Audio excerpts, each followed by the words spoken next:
De retour dans l'Africaine News, notre plateau est toujours au complet. Avec nous, notre invité Edem Dalmeda, chef d'entreprise, ainsi que notre éditorialiste Jean-Marie Butomo. Et tout de suite, c'est le dossier du jour.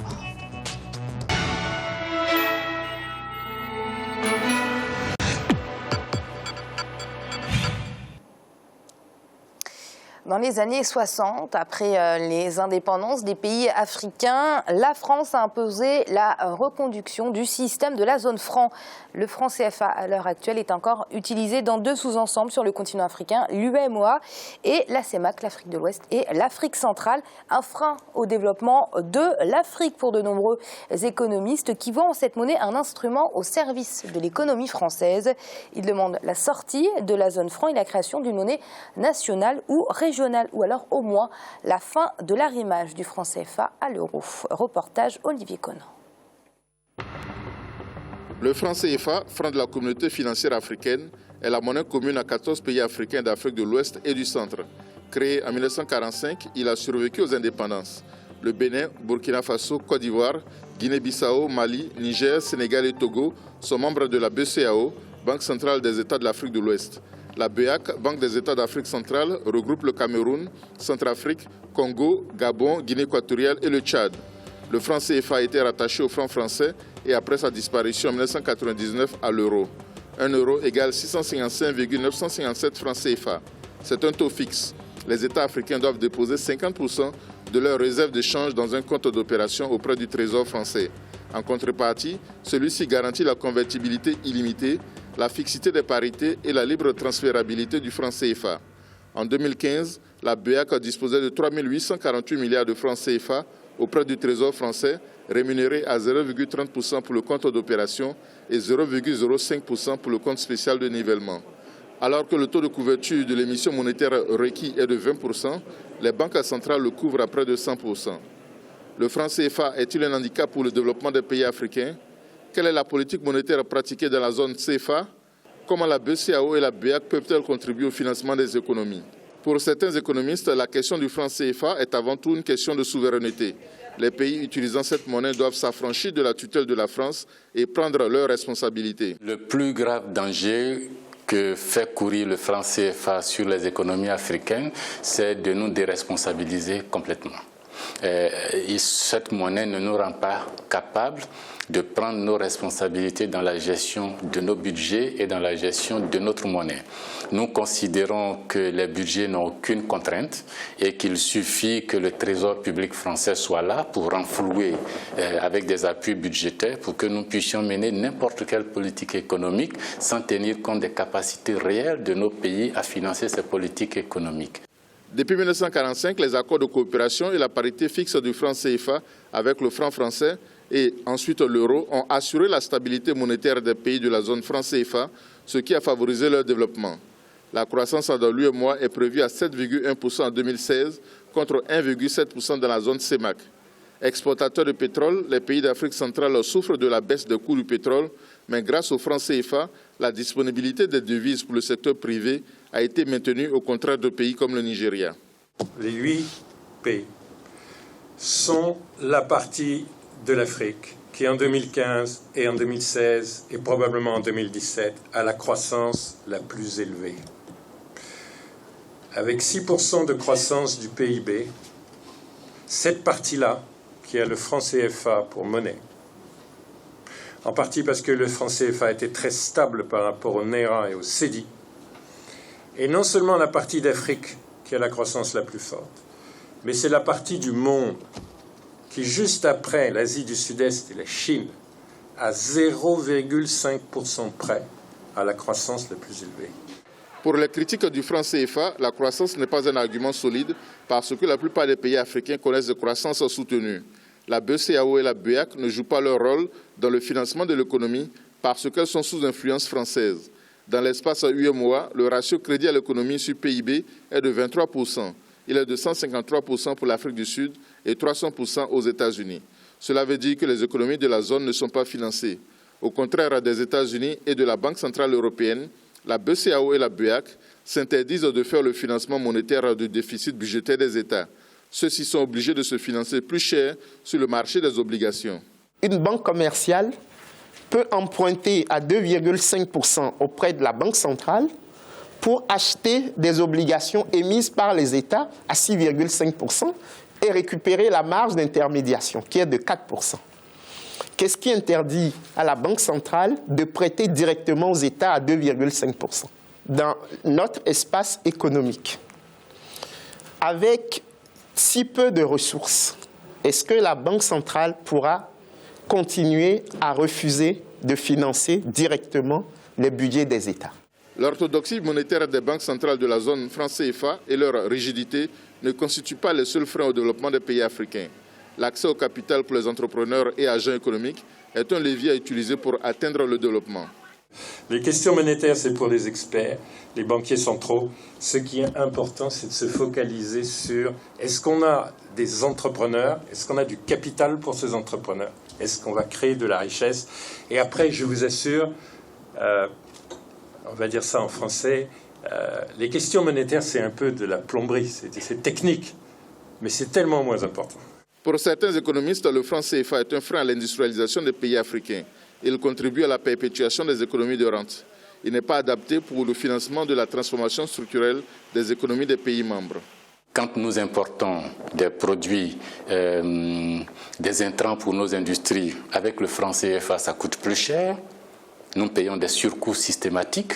Quand nous exportons avec le franc CFA, ça coûte moins cher puisque nous exportons dans des conditions de contrats de monopole qui rendent la situation, qui nous donnent des prix qui ne sont pas des prix de marché. Budget et monnaie sont deux leviers majeurs de la politique économique. Les pays utilisant le franc CFA n'ont pas de flexibilité parce qu'ils ont un taux de parité fixe avec la zone euro, disposant d'une monnaie très forte. Cela induit une discipline monétaire très forte. La lutte contre l'inflation à moins de 2% est la priorité. La question, c'est de savoir si on pourra financer nos économies avec les besoins pour l'émergence en gardant des cibles d'inflation aussi basses. Toute économie qui émerge induit une forte demande et toute économie qui induit une forte demande induit de l'inflation. Tant qu'il y a la croissance économique, l'inflation n'est pas un problème. L'inflation devient un problème si elle s'accompagne d'une absence de croissance économique, ce que nous appelons la stagflation. Les économies des pays de la zone franc CFA souffrent d'un problème de compétitivité à cause de leur arrimage à l'euro, qui est une monnaie forte.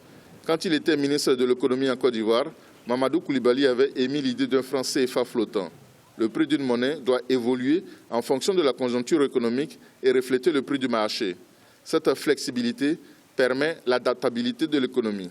Qu'il y ait sécheresse au Sahel, qu'il y ait une production détruite en Côte d'Ivoire, qu'il y ait hausse de production pétrolière en Guinée équatoriale ou au Gabon, qu'il y ait une hausse du chômage en Côte d'Ivoire, le taux de change reste toujours fixe. Ce n'est pas réaliste. En fonction de la conjoncture économique, le prix doit évoluer. Quand le prix est rigide, c'est un faux prix. Et quand le prix est faux, les calculs économiques sont faux, les anticipations sont fausses, les productions ne sont pas adaptées et le résultat, c'est la misère et la pauvreté qu'on a là. Il est indéniable que l'appartenance à une zone monétaire commune a mis les pays africains utilisant le franc CFA à l'abri de certaines turbulences. L'indépendance des banques centrales a permis de lutter contre l'inflation et apporter une certaine stabilité monétaire. Cependant, pour beaucoup d'économistes, il est temps de s'affranchir d'une monnaie liée et contrôlée par la France, ancienne puissance colonisatrice. En Afrique, cela est en passe de devenir une réalité si l'intégration économique se poursuit. À l'horizon 2020, les pays de la CEDEAO doivent aboutir à la création d'une monnaie commune. Dans la zone BEAC, la volonté d'intégration est également affichée. Cependant, le chantier le plus urgent, c'est d'assurer l'interchangeabilité des francs CFA d'Afrique de l'Ouest et du Centre pour rendre fluides les flux financiers entre les deux zones utilisant la même monnaie qu'est le franc CFA.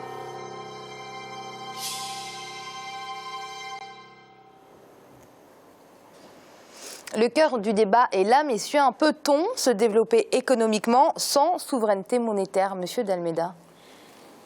Sans souveraineté monétaire, je ne pense pas qu'un développement puisse être effectif. Aujourd'hui, les défis sont là, l'environnement, la démographie, enfin l'Afrique ou la zone, si nous prenons que la zone UEMOA ou CEMAC, cette zone fait face à des défis majeurs. Et le développement économique ne peut pas se faire sans une réelle politique monétaire, et avec la prise en compte aujourd'hui de vraies politiques menées avec nos banques centrales. Jean-Marie, peut-on dire qu'il y a deux volets dans ce débat contre le franc CFA? L'aspect politique, la France, ancien empire colonial, qui est membre des conseils d'administration des deux banques centrales de la zone franc, et puis le volet économique, bien évidemment, comme l'a dit M. D'Almeida, cette difficulté à se développer économiquement quand on ne maîtrise pas sa monnaie.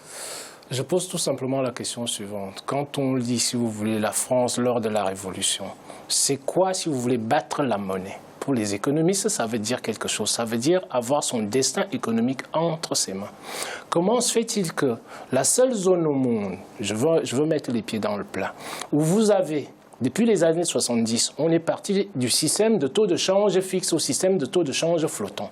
Et que l'Afrique soit aujourd'hui, c'est-à-dire ces deux zones dont nous parlons aujourd'hui, où vous avez encore les taux de change fixe qui perdurent là-dessus. Ça perturbe l'économie tout simplement. Pourquoi? Parce que vous n'avez pas une vision claire des choses. Une économie est faite pour s'adapter aux conditions. L'économie est faite de fluctuations.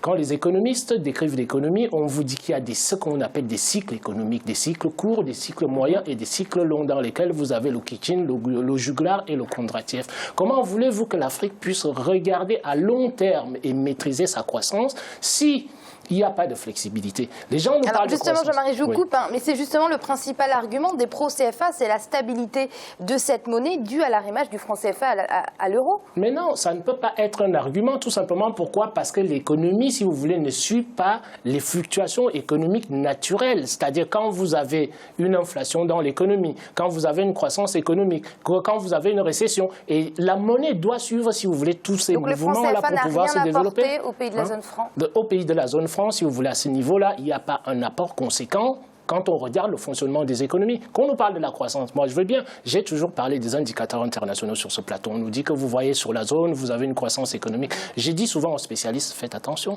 faites la jonction entre les deux, la croissance économique et l'IDH de l'autre côté, l'indice de développement humain. Dans une économie où vous n'avez pas une IDH qui progresse et tout, pour moi la croissance économique, c'est un argument qui ne tient pas vraiment la route, la croissance, puisqu'on a l'UEMOA et la CEMA qui sont deux sous-ensembles qui n'ont pas du tout le même taux de croissance. En plus, quand on voit celui de la CEMAC, c'est quand même le sous-ensemble du continent africain qui a le plus de mal à se développer aujourd'hui. Mais le plus de mal à se développer, et je vous dirais une chose, c'est-à-dire qui est assez étonnant là-dedans. Vous voyez les deux zones, le franc CFA, mais les monnaies ne peuvent pas circuler entre les deux zones. C'est encore une autre barrière. Monsieur D'Almeida, les pays de la zone franc continuent donc d'avoir une monnaie physiquement fabriquée en France, c'est important de le souligner, et d'avoir leurs réserves de change déposées auprès du Trésor public français. En quoi cela handicape-t-il les sous-ensembles de la zone franc?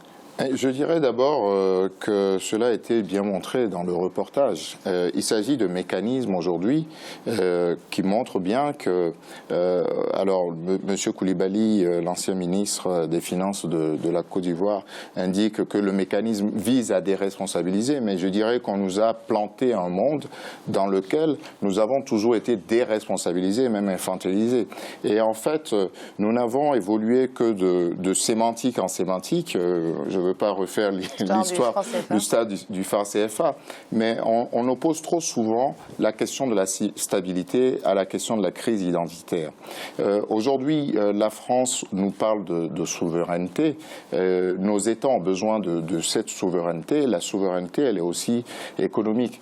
Maintenant, pour une nation, avoir l'obligation d'avoir 50% de ses réserves d'échange dans le budget de l'État français, parce que quoi qu'on en dise, aussi minime soit-elle, les pays de la zone UEMOA et de la zone CEMAC participent à la dette, au financement de la dette française.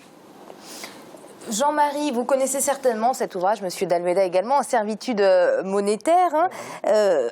certains parlent même de servitude volontaire, parce que manifestement, ce ne serait pas la France qui bloquerait la sortie de la zone franc, mais bien les chefs d'État africains. Mais ce sont des gens qui en tirent un profit, Amira. C'est clair et c'est net. Aujourd'hui, vous ne pouvez pas être libre. Je ne vois pas l'Europe aujourd'hui, c'est-à-dire se mettre sous les fourches caudines des États-Unis pour que les États-Unis puissent réguler la circulation et la valeur de l'euro dans le monde. C'est impossible.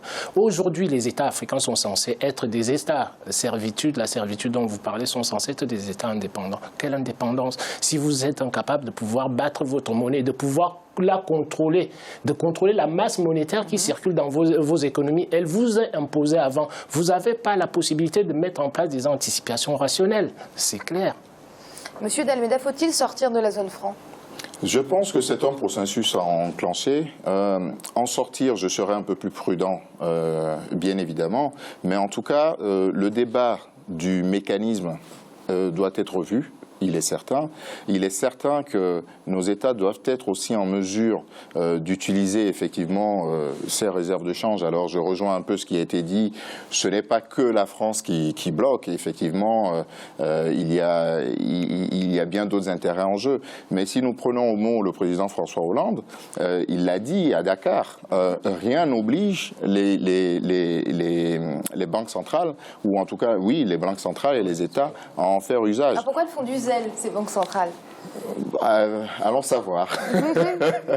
Allons savoir. C'est un vaste sujet. Mais aujourd'hui, il est clair que nous ne pouvons pas continuer avec, d'une part, des pros et d'autre part, ceux qui sont contre le CFA. Il faut que les États se mettent autour de la table avec les acteurs de cette économie. Et c'est vrai que dans ce monde mondialisé, aujourd'hui, dans cette économie mondialisée, le marché doit fructifier, la monnaie aussi doit fructifier. Et enfin, nous n'avons pas besoin d'être, je dirais, économistes, fin économistes, pour comprendre aujourd'hui que le mécanisme nous bloque sur le marché, oui. Jean-Marie, les plus courageux demandent une sortie nette de la zone franc en créant une monnaie régionale ou bien une monnaie nationale. D'autres recommandent de la faire par étapes et prônent par exemple une parité qui peut s'ajuster en fonction des événements. Que préconisez-vous? C'est la moindre des choses. La parité doit être une parité flottante. C'est un minimum à faire. C'est le minimum à faire. J'ai entendu, on nous a parlé du reportage, c'est-à-dire que soit on va par étapes, soit alors, il y a d'aucuns, comme vous venez de le dire, Amira, qui vous disent que on coupe le cordon là tout de suite. Si on ne coupe pas le cordon, aller par étapes, ça veut dire quoi? Comme vient de le dire notre invité, le président de la République française a reconnu à Dakar que c'est aux États africains de nous prendre en main. Mais qu'est-ce qu'attendent les Africains? Qu'est-ce qu'attendent les Africains pour se dire aujourd'hui nous avons la possibilité, c'est-à-dire nous avons toujours l'habitude, nous les Africains, de poser, si vous voulez, la responsabilité sur le colon. Mais nous-mêmes, qu'est-ce que nous faisons? On nous dit voilà, vous avez une possibilité de pouvoir, c'est-à-dire vous sortir de ce carcan-là qui vous emprisonne depuis X temps. Et aujourd'hui, vous avez encore certains qui sont pros, qui nous disent que c'est notre monnaie, c'est une monnaie africaine, sans regarder les conséquences que ça a sur nos économies. Et dans ces conditions-là, pour moi, c'est relativement simple, Amira. On prend les experts de la zone, on les fait asseoir, on laisse aux politiques de côté. On prend les experts de la zone, on les fait asseoir, on fait une évaluation, c'est-à-dire approfondie de ce que nous apporte, le fait que nous soyons arrimés, si vous voulez, à l'euro et que le franc CFA soit dans un système de parité fixe. Et maintenant, nous allons mettre en place des scénarios qui vont nous permettre de voir qu'est-ce que ça donnerait et à partir de là, on prend une décision. Et c'est l'heure de marquer une courte pause. On se retrouve dans quelques instants pour la suite de l'Africa News. On remet tout de suite.